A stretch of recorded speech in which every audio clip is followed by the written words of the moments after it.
Baltimore at Buffalo.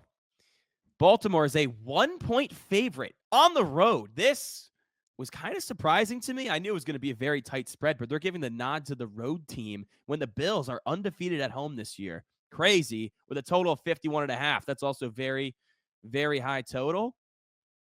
Dude, I don't know. I kind of think I like the under on it, to be honest with you. But what are your thoughts here? You going Baltimore or Buffalo? I actually feel pretty confident in Baltimore. I do think they're the better team. Obviously, Vegas thinks they're the better team if they're, a They 1-point favorite on the road. Ultimately, I talked about it. I teased it a little bit earlier. I think this game comes down to special teams. And the funny thing is, both of these kickers really were, some of the worst this year. Bass was an 82% kicker this year, 24 of 29. On the extra points, he was 59 out of 64. So, 5 missed extra points, 5 missed field goals. Not great. And then Justin Tucker, who, was considered one of the best. He was 22 of 30, so there's 8 missed kicked, plus 2 missed extra points. So between the two of them, combined 10 missed extra points and field goals each. So I think this game comes down to special teams, and it's going to come down to the kickers and which kicker doesn't fuck up. Is it, Justin Tucker missing an extra point and a field goal? Or is it Tyler Bass missing a field goal or an extra point? Because I think these offenses are going to be on par.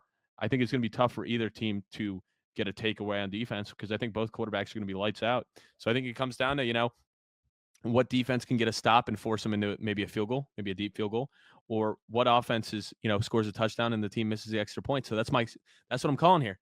And I think the Ravens end up winning because it comes down to Tyler Bass missing a crucial extra point and they have to go for 2 down the stretch and don't get it or something, or a missed field goal. So, dude, you're giving Bills fans just PTSD from the early 90s. Their Super Bowls. They lost the Super Bowl to the Giants for missing a field goal. So it might be a lazy take, bro, but I don't know. I wouldn't, if I'm either team here, I'm not confident in my kicker, but I'm also looking at the kicker on the other side of the line being like, hey, their kicker sucks. So there's a good chance he messes up because 10 missed field goals and extra points combined between the two of them. That's not good. That is not good. No, it's not good. I'm going to go the other way here. I'm going to go with Buffalo on this one. I definitely believe that the Ravens have a better defense. And as I mentioned, I think they have a better supporting cast around Lamar Jackson. I'm going with Buffalo for the pure fact.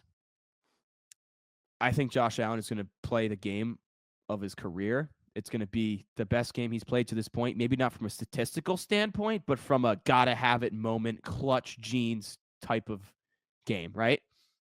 The Ravens have the number 1 run defense in football. It is insanely different. I mean, we saw Najee Harris did nothing last week, and really all season, I think they allowed 80 yards per game on the ground, right? James Cook has been such a catalyst for this Bills offense. Josh Allen obviously using his legs when he does. The Bills need James Cook to break the trend and have a solid game, and Josh Allen needs to make a ton of plays with his legs for the Bills to get this done. I see this game coming down to the fourth quarter, a 4th and short, a big moment, potentially a tie game, potentially a field goal game where one team's gotta get it, right? And I just think the Bills, it's going to be in Josh Allen's hands at the end of the game. And we've seen him. I know Mahomes in 13 seconds, when they had Tyreek Hill, everyone thought that was the breakthrough for Josh Allen. And he did have that clutch drive that he needed.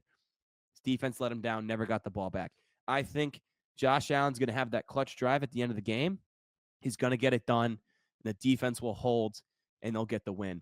I pray to God this is not a blowout one way or the other. I don't see that happening.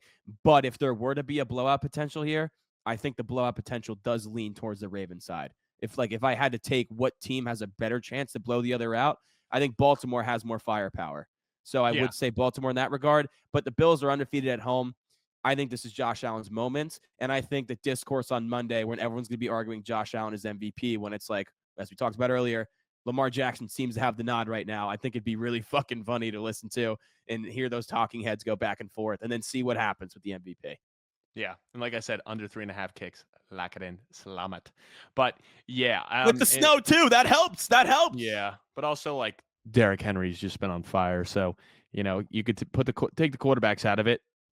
Just Derrick Henry is what moved the needle for me on the Ravens side of things. Because after seeing how he ran the ball last week, he is heating up at the right time. And he is a beast in the snow weather. I know, dude, he absolutely is. And the Bills do have a stronger run defense than a passing defense, But then again, it's the rushing threat of Derrick Henry and Lamar Jackson, you could say is the greatest rushing threat in the history of football, Yeah, honestly. and it doesn't matter, dude. Like nobody wants to tackle in the cold, and Derrick Henry is just like you could bottle him up all game, but all it takes is one run and he's gone. It just seems like every time and time again, he's got like 20, 30 rushing yards, and it's like, oh, there's a 70-yard touchdown, and oh look, he's over 100 rushing yards.